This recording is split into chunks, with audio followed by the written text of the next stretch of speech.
during potentially dangerous weather situations, specially built receivers are automatically activated to warn of the impending hazard. Tests of these receivers normally are conducted by the National Weather Service every Wednesday around noon.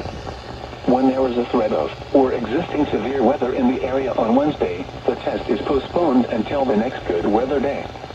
The warning alarm transmitted over this and other NOAA radio stations in southern Wisconsin will normally be activated for watches and warnings that affect the following Wisconsin counties: Richland, Vernon, Adams, Juneau, Marquette, Waushara, Winnebago, Calumet, Manitowoc, Sauk, Columbia, Green Lake, Fond du Lac, Sheboygan, Dodge, Washington, Ozaukee, Iowa, Dane, Jefferson, Waukesha, Milwaukee, Lafayette, Greene, Rock, Walworth, Racine, and Kenosha.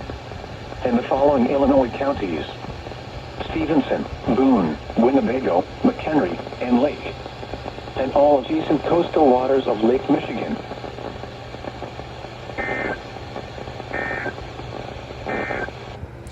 Damn near missed it again. Because I was trying to play American Truck Simulator.